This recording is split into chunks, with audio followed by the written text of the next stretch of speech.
ഞങ്ങളിപ്പോൾ നിൽക്കുന്നത് തൂരിസീന മലയുടെ തൊട്ടടുത്താണ്.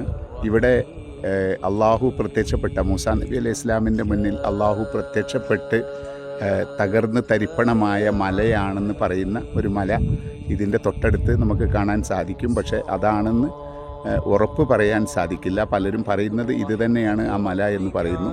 ചിലർ ഇത് ഇവിടുന്ന് ഒരുപാട് കിലോമീറ്ററുകൾ ഇനിയും പോയാലാണ് കാണാൻ സാധിക്കുക എന്നാണ് പറയുന്നത്.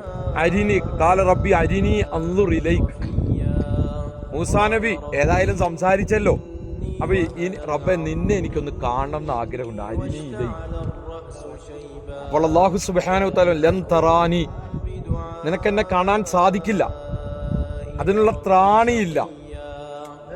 ഫഇനിസ്തഖറ മകാനഹു ഫസൗഫ തറാനി ഫഇനിസ്തഖറ മകാനഹു. ഇനി ഖുർആൻ തന്നെ പറയുകയാണ്, ദേ ആ മലയിലേക്ക് നോക്കിക്കോ, പറയുകയാണ് ആ മലയിലേക്ക് നോക്കിക്കോ.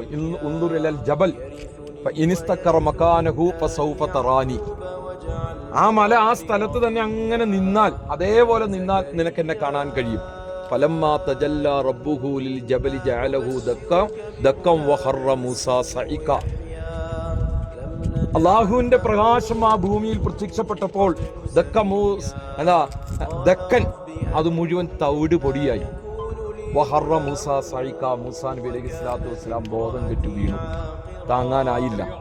ഫലമ്മാ അഫാക, അങ്ങനെ മൂസാ നബി അലൈഹി സ്വലാത്തു വസ്സലാം ബോധം വീണ്ടും കിട്ടിയപ്പോൾ, ബോധം തെളിഞ്ഞപ്പോൾ ഖാല പറയുകയാണ്, സുബ്ഹാനക റബ്ബേ, നിന്റെ മഹത്വത്തെ ഞാൻ വാഴ്ത്തുന്നു, നിന്നെ ഗ്ലോറിഫൈ ചെയ്യുന്നു. തുബ്തു ഇലൈക്, അവിവേകം എന്തെങ്കിലും വന്നിട്ടുണ്ടെങ്കിൽ പശ്ചാത്തപിച്ച് മടങ്ങുന്നു. വഅന അവ്വലുൽ മുഅ്മിനീൻ, ഞാനാണ് വിശ്വാസികളിൽ പ്രഥമൻ എന്ന് പറയുന്ന ഒരു സന്ദർഭം ഖുർആനിൽ കാണാൻ കഴിയുന്നുണ്ട്. സാധാരണഗതിയിൽ ആ മല ചൂണ്ടിക്കാണിച്ചിട്ട്, കാരണം ആ മലയ്ക്ക് മാത്രം ഒരു കളർ വ്യത്യാസമില്ലേ അല്ലേ, താഴ്ന്ന ആ മല ചൂണ്ടിക്കാണിച്ചിട്ട് അവിടെയാണ് എന്നാണ് മിക്കപ്പോഴും ആളുകളൊക്കെ വരുമ്പോൾ എല്ലാവരും ചൂണ്ടിക്കാണിക്കാറുള്ളത്. എന്നാൽ ചരിത്രവുമായി ബന്ധപ്പെട്ട് പഠനം നടത്തുമ്പോഴും ഇതിനെ സംബന്ധിച്ച് കൃത്യമായിട്ട് അറിയുന്നവരും പറയുന്നത് ആ മല ഇതല്ല, ഇവിടെ നിന്ന് വീണ്ടും മണിക്കൂറുകൾ കയറിയാൽ മാത്രമേ ആ മല കാണാനും കയറാനും സാധിക്കുകയുള്ളൂ.